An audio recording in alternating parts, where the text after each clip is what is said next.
오늘은 예배는 주님과의 만남입니다 라는 제목으로 말씀을 전해드리려고 합니다. 예배는 주님과의 만남이다 라는 주제로 말씀 전하려고 하는데, 여러분 오늘 말씀 통해서 많은 은혜 받으시길 바랍니다. 오늘 본문에 들어가기 전에 먼저 예배라는 단어에 대해서 살펴봅시다. 예배. 구약 성경과 신약 성경을 살펴보게 되면 예배라는 단어가 구약에서도 나오고 신약에서도 나옵니다. 히브리어로 보게 되면 예배라는 단어는 샤하인데, 샤하, 허리를 구부리다 이런 의미를 담고 있습니다. 절하다, 몸을 구부리다 이런 의미를 샤하라는 히브리 단어가 가지고 있고, 한국말로 예배로 이렇게 번역이 되어 있습니다. 헬라어로 예배라는 단어는 프로스키네오인데, 이 프로스키네오라는 단어 속에는 입을 맞추다 라는 의미가 담겨 있어요. 그래서 이 예배라는 단어가 가지고 있는 구약 성경과 또 신약 성경 속에 담겨져 있는 의미를 종합하게 되면 하나님을 향한 나의 그 사모하는 마음과, 그리고 또 경외하는 마음과, 그리고 하나님의 말씀에 꼭 순종하려고 하는 그러한 마음의 자세가 그 속에 담겨져 있어요. 예배라는 단어 속에 하나님을 향한 그러한 경건한 마음의 자세, 순종하고자 하는 그러한 신앙의 자세가 딱 담겨져 있습니다. 잘 기억하십시오. 오늘 본문으로 들어가면 예수님은 제자들과 함께 유대 지방에서 갈릴리 지방으로 이동하십니다. 그런데 그 경로를 좀 보게 되면은, 여러분 이스라엘 지도를 놓고 봤을 때 남쪽에는 유다가 있고, 그리고 북쪽에는 북이스라엘이 있는데, 갈릴리 지방은 이 북쪽 지방에 위치해 있어요. 근데 예수님이 유대 지방에서 갈릴리 지방으로 이동하시는데 지도를 좀 자세히 볼 필요가 있습니다. 남쪽에는 유대 지방이 있고, 바로 그 위에는 사마리아 지방이라고 있고, 그 다음 그 위에 갈릴리 지방이 있어요. 예수님이 이동하시는 경로를 보니까 남유다 지방에서 사마리아를 통과하고 계십니다. 그리고 예수님이 도착하신 그 장소가 나오는데 수가라는 마을이에요. 때는 낮 12시 경으로 보입니다. 예수님이 앉아 계시는 장소가 나오는데 수가라는 마을 근처에 있는 우물가입니다. 예수님 혼자 이동하지 않으십니다. 함께 동행하는 제자들이 있었으며, 제자들은 음식을 사기 위해서 마을로 들어갔다라고 해요. 자, 그러니 예수님은 이 사마리아라는 이 지방에 있는 수가라는 어느 한 마을 근처 우물가에 혼자 앉아 계시지요. 시간은 12시쯤 되고 예수님은 좀 피로함 가운데 계셨다라고 성경은 당시 상황에 대해서 쭉 묘사하고 있습니다. 그런데 그때 그곳으로 한 여인이 물을 기르려고 찾아옵니다. 즉 예수님과 이 여인이 우물가에서 만나게 돼요. 여러분 이제부터 잘 찾아봐야 됩니다. 우리는요, 유대인과 그리고 사마리아 사람 사이에 얽힌 그 역사를 꼭 살펴봐야 돼요. 사마리아 지역 안에 있는 우물가에 예수님이 지금 앉아 계시고, 그곳에서 사마리아 사람 그 한 여성을 지금 만나고 계시는데, 이 장면이 가지고 있는 의미가 굉장합니다. 그래서 이 의미를 우리가 잘 깨닫기 위해서는 역사 속에 얽혀있는 사건들 속으로 들어가야 돼요. 그러면 이 장면이 다시 보이게 됩니다. 이 장면이 어떤 장면인지 우리가 확 깨닫게 돼요. 역사의 시간을 기원전 8세기로 거슬러 올라가 봅시다. 그러면 당시 이스라엘 민족이 어떤 상황 가운데 있었는지를 찾아볼 수 있는데, 이 이스라엘 민족은요, 둘로 분열되어 있었습니다. 영토의 남쪽에는 그 유다 지파와 그리고 베냐민 지파가 합쳐져서 유다라는 이 왕국을 세웠어요. 그리고 북쪽에는 에브라임 지파를 중심으로 나머지 이 10지파가 이스라엘이라는 나라를 세웠습니다. 그래서 이 북쪽에 있는 이 10지파가 세운 왕국인 이스라엘을 가리켜서 흔히들 북이스라엘이라고 하고, 남쪽에 있는 유다 지파와 베냐민 지파가 합쳐서 건설한 왕국을 가리켜서 남유다라고 부릅니다. 이렇게 분열된 가운데 있었는데 기원전 722년 아수르라는 이러한 강대국이 북이스라엘을 공격해서 나라를 완전히 그냥 무너뜨립니다. 그리고 어떤 정책을 펼치는가 하면 혼혈 정책을 펼쳐요. 북이스라엘 사람들을요, 아수르로 데리고 가고 아수르에서 사는 사람들을 북이스라엘로 이주시킵니다. 그러면 이 북이스라엘 영토 내에서 사는 사람들은 어떻게 되겠습니까? 서로 호남민족이 되는 것이죠. 다민족 사회가 되는 것입니다. 이렇게 되게 되면 북이스라엘 사회 가운데 무엇이 퍼지게 되겠습니까? 이방인들이 믿고 있는 그러한 신앙이 들어와서 퍼져가게 되지요. 우상 숭배가 짙어지게 됩니다. 이러한 모습을 남유다가 바라보고 나서 저들과 가까이 하면 안 되겠다라는 판단을 내리게 돼요. 그래서 이스라엘 민족 공동체 내에서 이 분열이 더 가속화되게 됩니다. 북이스라엘 사람들을 상종하지 않고자 하는 이스라엘 민족의 그러한 정서가 고조되게 돼요. 그리고 북이스라엘 사람들을 가리켜서 그들이 사마리아인이라고 또 부르기 시작합니다. 자, 그로부터 약 200년이 흐릅니다. 남유다와 그리고 이 사마리아 사이에 대립이 고조되는 사건이 터집니다. 기원전 539년경 이 바사왕 고레스가 이스라엘 포로들을요 다 본국으로 돌려보내면서 너희들이 돌아가서 너희가 믿는 하나님을 위하여서 신전을 지으라라고 허락했습니다. 그래서 이 유대인들이 너무나 기쁜 마음으로 하나님의 성전을 재건하게 돼요. 간단히 제가 역사 이야기 잠깐만 말씀드리면, 이스라엘 민족은 기원전 586년에 바벨론에 의해서 완전히 무너집니다. 남유다까지 폐허가 돼버려요. 그리고 사람들이 포로로 끌려가게 되고, 그리고 시간이 막 흘러가지고 539년 기원전 BC 539년경에 이 바사왕 이 고레스가 이 바벨론을 통치하게 되는데, 이 사람이 정권을 잡게 돼요. 페르시아 제국을 세우게 됩니다. 그리고 이 사람이 이스라엘 백성들을 어떻게 포로로 끌려온 사람들, 그 사람들을 본국으로 돌려보내게 되고, 그리고 너희들이 믿는 신을 위하여서 성전을 지어도 된다라고 허락하게 됩니다. 자, 그렇게 되어서 이스라엘 백성들이 본국으로 돌아와서 기쁜 마음으로 하나님의 성전을 짓게 되는데, 이때 그 북쪽에 있는 사람들, 그 사마리아 사람들, 북이스라엘 사람들, 다민족 사회가 되어버린 그 땅에서 살아가는 유대인들 있지 않습니까? 그들이 남유다로 찾아와 가지고 우리도 성전을 재건하는데 참여시켜달라고 제안합니다. 남유다의 그 지도자들이 이 청을 받아들였을까요? 거절합니다. 근처에 얼씬도 못하게 합니다. 이렇게 되면 서로 간의 갈등이 더 고조되게 되지요. 이 북이스라엘 즉 사마리아 사람들이요 방해하기 위해서 막 할 수 있는 모든 행동은 다 취하려고 합니다. 그때마다 이 남유다 사람들은요 진짜 무섭게 결집되어 가지고 모든 방해를 물리치면서 하나님의 성전을 드디어 딱 완공합니다. 재건해요. 이렇게 되자 사마리아 사람들, 이 북이스라엘 사람들이요 자신들의 영토 내에 있는 그리심산에 신전을 딱 세웁니다.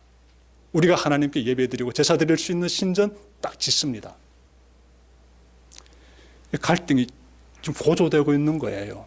그런데 어떤 사건이 터지는가 하면요, 기원전 2세기에 헬라 제국의 폭군이었던 안티오쿠스 에티파네스가 이 이스라엘을 침공합니다. 그러자 이 사람이 유대인들을 막 박해하게 되는데, 그 가운데서 이 북이스라엘 사람들이요 어떤 말 하는가 하면 우리는 유대인과 같은 민족이 아니다라면서 유대인과 자신들 사이의 선을 확 그어버립니다.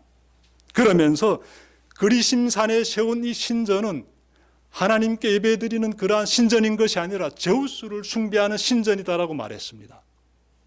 누구에게? 헬라 제국의 왕인 안티오쿠스 에피파네스에게 이런 말 하는 거예요. 이 모습을 유대인들이 다 지켜봅니다. 아, 너희들이 그렇구나. 너희들이 하나님을 믿는 것이 아니라 제우스를 위해서 신전을 세웠구나 라고 이 남유다 사람들이 다 알게 되지요. 물론 정치적으로 이 사람들이, 이 북이스라엘 사마리아 사람들이 이 정치적으로 이 위기에서 모면하기 위해서 이 거짓말한 것이지요. 하지만 이 남유다 사람들은 그 사실을 보고요 격분하게 되고 드디어 요한 하이카누스라는 사람이 이 사마리아 사람들이 세운 신전을 다 파괴시켜 버립니다. 공격해가지고 다 파괴시켜 버립니다. 이렇게 되면 유대인과 사마리아인 사이의 갈등이 더욱 고조되게 되지요. 그런데 여러분, 역사를 보면 여기서 그치지 않습니다. 기원전 1세기에 이르러 로마의 장군 폼페이라는 사람이요, 이 사람이 이스라엘 전역을 점령하고 사마리아를 재건합니다. 그러자 사마리아 사람들이요, 이 사람들이 전에는 그 헬라 사람들에게 빌붙었다면 이번에는 로마 사람들에게 빌붙습니다. 유대인들이 이 모습을 곱게 볼 리가 없어요. 이 남유다 사람들이 눈에 든 가시로 바라보게 되는 것이지요. 그런데 기원 후 6년부터 9년 사이에 6월절 한밤중에 어떤 사마리아 사람들이 예루살렘에 있는 하나님의 성전에 죽은 사람의 뼈를 가져다 뿌리는 만행을 저지릅니다. 하나님의 성전에 죽은 사람의 뼈를 가져다 이렇게 뿌렸다는 거, 아마 성전 마당에다 뿌린 것 같아요. 이 사실을 알게 되면 유대인들이 눈이 뒤집어지게 되지요. 그러니 그 사람들이 더는 저 사마리아 사람들과 상종하면 안 된다라는 그런 결혈한 의지를 다지게 됩니다. 그래서 이 남유다 사람들은요, 저 북쪽으로 가야 될 경우에 그 사이에 있는 이 사마리아 지방은요, 삥 에둘러서 지나갔습니다. 상종하지 않으려고. 자, 그런데 예수님이 지금 사마리아 지역으로 들어가신 거예요. 그리고 그곳 사람과 지금 만나고 계십니다. 근데 그 사람이 누군가 하면 우물가에 물을 길러 온 여성이에요. 여러분, 이 장면 볼 때 이제부터 우리가 이 말씀 가운데서 도대체 이제부터 어떤 내용이 전개되는지 주시해서 봐야 됩니다. 하나님께서 지금 이렇게 예수님을 통하여서 굉장한 메시지를 좀 주려고 하시기 때문에 여러분들께서 이 시간 밀어가지고 요한복음 4장 가운데 기록되어 있는 이 놀라운 메시지를 잘 마음에 간직하시길 바랍니다. 자, 예수님은 우물가에서 이 여인을 만나는데 여인에게 물을 좀 달라고 부탁하십니다. 물을 좀 달라고. 예수님의 부탁에 여인이 꽤 놀랍니다. 왜냐하면 여인이 딱 봤을 때 예수님은 유대인이거든요. 여인이 한마디 합니다. 당신은 유대인인데 왜 사마리아 사람이 나에게 물을 달라고 합니까? 여인이 질문합니다. 여인의 질문 보니까 어떻습니까? 질문 속에 가시가 보이지요. 질문 속에 가시가 있습니다. 무엇인가 하면 당신들이 우리를 배척할 때는 어느 때이고 목이 마르니까 지금 나보고 물 달라고 하느냐라는 이 비아냥이 그 속에 지금 담겨져 있는 거예요.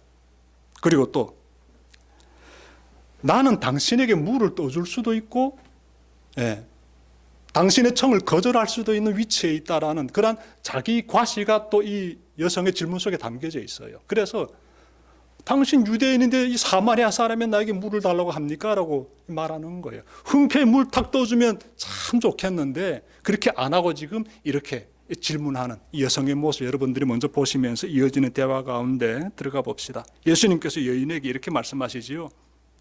내게 물을 좀 달라고 말하는 사람이 누구인지 내가 알았다면 그에게 구했을 것이다. 그가 생수를 너에게 주었을 것이다. 예수님이 하시는 말씀이에요. 말씀의 색깔이 좀 다릅니다. 목마른 가운데서 피곤함 가운데서 우물곁에 앉아 계시는 예수님이신데 그분이 여인에게 하시는 말씀 보니까 내가 나에게 생수를 구해야 하는 위치에 있다. 내가 구하면 내가 너에게 어떻게? 생수를 주었을 것이다. 생수를 주었을 것이다. 예수님이 이렇게 말씀하시는 거예요. 좀 놀랍지요? 그자 여인이 이렇게 말합니다. 주여, 당신은 물을 기를 수 있는 그릇도 없는데 어떻게 나에게 물을 줄 수 있습니까? 이 우물은 우리 조상 야곱이 판 우물인데 당신은 야곱보다 더 큰 사람입니까? 라고 여인이 질문해요. 자, 예수님께서요, 말씀 이어가십니다.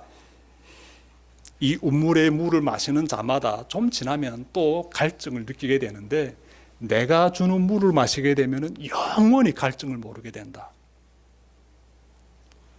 예수님의 이 말씀을 들은 여인이요, 내게 그물을 주어서 다시는 이 우물가로 물을 기르러 나오지 않게 해달라고 말합니다. 이렇게 예수님과 사마리아 여인 사이의 대화가 무르익어갈 때 예수님께서 가서 내 남편을 데려오라 이렇게 말씀하십니다. 대화의 화두가 계속해서 바뀌고 있지요. 가서 내 남편을 데려오라. 여인이요, 이렇게 말합니다. 나는 남편이 없습니다. 예수님께서 내가 남편이 없다고 하는 말이 옳다. 너에게 남편 5이 있었고 지금 있는 자도 내 남편이 아니니 내 말이 옳다. 이렇게 예수님이 말씀하세요. 아니, 이 여인에게는 참으로 사연이 많았던 것이에요. 한두 번도 아니고 5번이나 결혼했던 거예요. 근데 다 파혼했어요. 파혼. 그리고 지금 사는 남자도, 지금 같이 살고 있는 남자도 남편이 아니라는 거예요. 그러면 동거하고 있는 관계가 되겠지요. 여성이 자신의 삶의 그 아픈 부분들, 지우고 싶은 부분들, 정말 가리고 싶은 그러한 삶의 이야기, 나의 과거에 대해서 예수님이 너무나 잘 알고 계심을 알게 됩니다.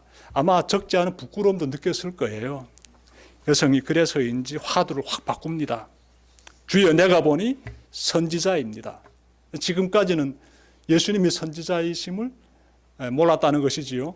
당신이 나의 과거에 대해서 딱 알고 계시니까 내가 봤을 때 당신은 선지자입니다 라는 것이지요. 그래서 주여, 내가 보니 선지자입니다. 우리 조상들은 이 산에서 예배를 드렸는데 당신들의 말은 예배할 곳이 예루살렘이 있다고 합니다 라고 화두를 확 바꿔버려요. 주제는 예배입니다. 남편 데려라고 했는데 여성은 남편 데려러 가는 것이 아니라 당신은 선지자입니다 라면서 예배에 대해서 답변해 달라고 지금 질문하는 것이지요. 우리 조상은 이 산에서 예배드리는데 이 산은 그리심산을 가리키고 있어요. 그래서 사마리아인들은 그곳에서 예배 생활을 했던 것이죠. 예배 생활을. 그런데 유대인들은 예루살렘에 있는 성전에서 예배드려야 한다라고 말합니다. 그러니 당신은 내가 봤을 때 선지자이신데 그러므로 답변해 보십시오. 어떻게 해야 되는지 답변해 보십시오 라는 의미가 이 속에 담겨져 있지요. 여성의 질문을 풀어보게 되면 우리가 어떤 생각 가질 수 있는가 하면, 당신들은 예루살렘 성전에 나와 하나님께 예배드려야 한다고 하는데 그러면 사마리아 사람은 이 그리심산에서 예배를 드리는데 이 예배는 하나님이 받지 않으시는 겁니까? 라는 질문이에요. 하나님은 예루살렘 예배만 받아주시고 이 사마리아 땅에 있는 그리심산에서 드리는 사마리아인의 예배는 받아주지 않으십니까? 라는 거예요. 그러니 사마리아 사람들 가운데도 하나님 믿는 사람들이 있는 거예요. 그들이 그리심산에 모여서 하나님께 예배 드리고 있었던 것이에요. 그런데 유대인들은 지금 예루살렘에서 드리는 예배만이 하나님이 받아주신다고 하니까 속이 타는 거지요. 그래서 이 여인의 질문은 사마리아 사회 가운데 굉장히 중요한 이슈가 되는 질문이에요. 당신이 내가 보내 선지자니까 이 부분을 좀 말씀해 주십시오. 시원하게 말씀해 주십시오 라는 것이지요. 좀 더 풀어본다라게 되면은 예루살렘에서 예배드리는 사람들만 다 구원받고 이 그리심산에서 지금 예배드리는 우리는 다 멸망당합니까? 답변해 주십시오 라는 것이지요. 예수님 여인의 질문에 답변하십니다. 여자여, 내 말을 믿어라. 너희가 아버지께 이 산에서 예배를 드려야 한다거나 예루살렘에서 예배를 드려야 한다거나 하지 않을 때가 올 것이다. 잘 들어보십시오. 너희는 너희가 알지 못하는 것을 예배하고 우리는 우리가 아는 분을 예배한다. 구원은 유대 사람들에게서 나기 때문이다. 참되게 예배 드리는 사람들이 영과 진리로 아버지께 예배를 드릴 때가 온다. 지금이 바로 그때다. 아버지께서는 이렇게 예배 드리는 사람들을 찾으신다. 하나님은 영이시니 그러므로 아버지께 예배 드리는 사람은 영과 진리로 예배를 드려야 한다. 예수님 말씀 잘 봐야 돼요. 너무나 중요한 말씀이 지금 나오고 있습니다. 그런데 이 부분을 잠시 뒤에 제가 전해드리고요. 일단 이어지는 내용 좀 간단히 살펴봅시다. 예수님이 이러한 말씀을 들은 여인은요, 질문 또 합니다. 그리스도가 오시면 이 모든 것을 가르쳐 주실 것입니다 라고 여인이 말하는데, 예수님의 말씀의 내용을 여인이 어느 정도 알아들은 것 같아요. 그래서 이러한 예배와 관련돼 가지고 보다 정확한 내용은 그리스도가 오시게 되면 그분께서 가르쳐 주실 것입니다 라고 여인이 지금 말하는 것이지요. 그래서 이 부분에 대해서 예수님께서도 답변해야 돼요. 예수님께서 이렇게 말씀하시지요. 내가 바로 그다. 내가 바로 그리스도다라고 예수님께서 말씀해 주시는 거예요. 그렇죠? 내가 바로 그다라는 이 말 속에는 그러한 의미가 담겨져 있죠. 내가 그리스도다. 예수님께서 자신에 대해서 정확히 밝히 지금 드러내고 계십니다.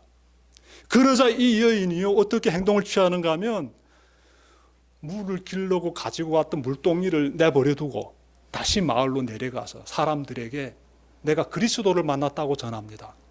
여인의 말을 듣고 사람들이 우물가로 나옵니다. 누가? 사마리아 사람들이. 예수님이 사마리아 사람들을 만나세요. 사마리아 사람들이 예수님을 자신들의 마을로 초대합니다. 그곳에서 예수님이 이틀 동안 머무십니다. 이들과 함께 사세요. 그러시면서 그 사람들에게 예수님이 귀한 가르침을 주세요. 하나님의 나라에 대해서 전해주시는 것이죠. 예수님의 말씀 사역이 이어지게 됩니다. 그리하여 많은 사마리아 사람들이 예수님을 믿게 되었다라는 것이 요한복음 4장에서 나오고 있는 아주 중요한 정말 사역의 결과 내용들이에요. 이제 우리는 예수님께서 이 여인이 질문에 답변하신 가장 중요한 부분에 대해서 좀 찾아봐야 돼. 방금 제가 말씀드렸듯이 잠시 뒤에 제가 전해드리겠습니다라고 얘기했잖아요. 그 말씀, 특별히 23절 보십시오. 참되게 예배를 드리는 사람이 영과 진리로 아버지께 예배를 드릴 때가 온다. 지금이 바로 그때다. 지금이 바로 그때다. 다시 말씀드릴까요? 무슨 내용입니까? 네? 아버지께 참되게 예배 드릴 그때가 지금 이 순간이라는 거예요. 그러니 예루살렘 성전에서 예배 드리던 그림신 산에서 예배 드리던 그 장소가 중요한 게 아니다. 내가 지금 어느 분을 만나고 있느냐? 내가 지금 예배 드리려고 하는 그 장소에서 내가 지금 어느 분을 만나고 있느냐? 이 관계의 문제예요. 예배는 관계의 문제. 장소의 문제가 아니라고요. 내가 믿고 의지하는 그분을 내가 지금 그 순간 그 장소에서 내가 만나고 있느냐? 그러면 너는 예배 드리는 것이라는 거예요. 예배 드리는 예배자가 된다는 것이에요. 예배의 아주 본질적인 핵심을 지금 가르쳐주고 계시는 겁니다. 사마리아 여인에게. 이 자리 가운데 예수님이 찾아와 주시고 우리가 예수님을 만날 때 우리는 예배자가 되는 거예요. 신령과 진정으로 영이신 하나님께 예배드리는 예배자가 되는 거예요. 그분께 엎드리는 자가 되고 그분을 사랑하고 사모하면서 그분에게 입맞추듯이 그 열망을 불태우는 뜨거운 예배자가 되는 것이에요. 그분의 말씀에 순종하는 예배자가 되는 것이에요. 그러니 이곳에 예수님께서 임하시는 것이 너무너무 중요한 것입니다. 겉으로 화려한 건물이 아니라고요. 내가 비록 감옥에 갇혀 있을지라도 말할 수 없는 고통 가운데 외로움 가운데 나 혼자 딱 있는 것 같더라도 그곳에 하나님의 임재가 임하고 내가 하나님을 경험하면서 하나님께 예배를 올려드린다게 되면은 그 시간이 예배의 시간이에요. 그 시간이 예배의 시간. 이걸 항상 잊지 마시길 바랍니다. 여러분, 예배를 통해서요, 우리 영혼의 충만함, 이 어마어마한 넘치는 감격이 있어야 됩니다. 이 여인 보십시오. 우물가에 와가지고 자신은 물을 뜨려고 왔는데, 이 물이라는 것은 생존의 문제지요. 이 세상 살아가기 위해서 너무나 기본적으로 필수적으로 꼭 있어야 되는 것이 물이 아니겠습니까? 그 문제를 해결하기 위해서 딱 왔는데 예수님을 만나자마자 그보다 더 중요한 문제가 해결되었음을 깨달은 거예요. 이 영혼의 충만함, 영원한 생수를 경험하게 되지요. 우리의 예배 가운데 그런 은혜가 있기를 바랍니다. 여러분, 이 말씀을 통하여서 와, 그런 것이었구나. 예배가 하나님과의 만남이었구나. 이걸 확 깨달은 사람들은요, 말씀 가운데 역사하시는 하나님의 임재를 경험한 사람이에요. 진리를 경험했기 때문에 그래요. 예수님의 뜻을 깨달았기 때문에 그렇습니다. 찬양 올려드리고 기도 드릴 때 이 주일의 귀한 예배 가운데서 내가 나와 함께 하시는 하나님을 내가 영적으로 경험하고 있다라게 되면은 당신 지금 귀한 예배를 드리고 있습니다. 이것이 너무너무 중요한 사실이에요. 그러면 제가 끝으로 한 가지만 좀 더 말씀드리고 싶습니다. 여러분, 우리의 삶의 시간 가운데서 예배는 어느 위치를 차지하고 있을까요? 나의 삶의 시간 가운데서 나의 인생에는요 항상 우선순위가 있습니다. 근데 예배는 과연 어디쯤에 위치해 있을까요? 하나님과 만나는 이 시간이 나의 인생의 시간 가운데서, 나의 삶의 시간표 가운데서 어디쯤에 위치해 있어야 할까요? 성경이 여기에 대해서 말씀해 주고 계실까요? 성경이 당연히 말씀해 주고 있죠. 성경 어디에서 발견할 수 있을까요? 창세기 1장 보시게 되면은 금방 답을 찾게 됩니다. 창세기 1장 성경의 가장 첫 페이지 보게 되면 답이 딱 나와 있어요. 예배는 인생의 어디에 위치해 있는지가 성경의 가장 첫 페이지 창세기 1장에 딱 기록되어 있습니다. 그래서 예배가 너무너무 중요한 것인데, 창세기 1장 보게 되면은 사람이 몇 번째 날에 창조되는지가 나와요. 창세기 1장엔 하나님께서 이 천지를 창조하시는 창조의 시간표가 나오는데요, 6번째 날에 하나님께서 사람을 창조하셨다라고 나옵니다. 그러면 인간이 하나님의 형상으로 지음받은 날은 하나님께서 창조하신 가장 마지막 날이 돼요. 6번째 날이 되는 것입니다. 그리고 그 다음 날 안식일이 시작이 되지요. 무엇을 말하는가 하면 우리 인간이 하나님의 형상으로 창조되고 그 다음 날 처음으로 삶을 시작하게 되는 그 다음 날이 예배일인 거예요. 예배일, 하나님과 함께하는 시간, 하나님 안에서 안식하는 시간인 것이에요. 그러므로 인생의 가장 최우선 순위는 무엇입니까? 예배예요. 예배. 이걸 항상 잊지 말길 바랍니다. 그 예배를 먼저 인생의 가장 앞자리에 놓고 사는 사람이 하나님 믿는 사람이에요. 긴 말이 설명이 필요 없습니다. 말씀대로 사는 사람이 그런 사람이에요. 저는요, 이 지미 카터라는 미국의 전 대통령 이야기를 보면서 들을 때마다 감동이 됩니다. 이분이 아주 유명한 정치인이지요. 근데 대통령 되기 위해서 이렇게 선거 운동을 하게 되는데 얼마나 그 유세 활동을 열심히 해야 됩니까? 미국의 대통령이 되려면 얼마나 정말 전국을 누비면서 유세 활동해야 됩니까? 그런데 아무리 일정이 바쁘고 그럴지라도 반드시 주일 예배를 자신이 다니는 교회에서 드렸다고 해요. 근데 조지아주에 있는 어느 작은 이 교회에서 이 지미 카터 이 전 대통령이 신앙생활을 했는데 그곳에서 아이들을 가르쳐주는 이 교사로서 봉사했대요. 그런데 자기 일정이 아무리 복잡해도요, 반드시 주일 되면은 그곳으로 찾아가서 예배드리고 아이들을 섬겼대요.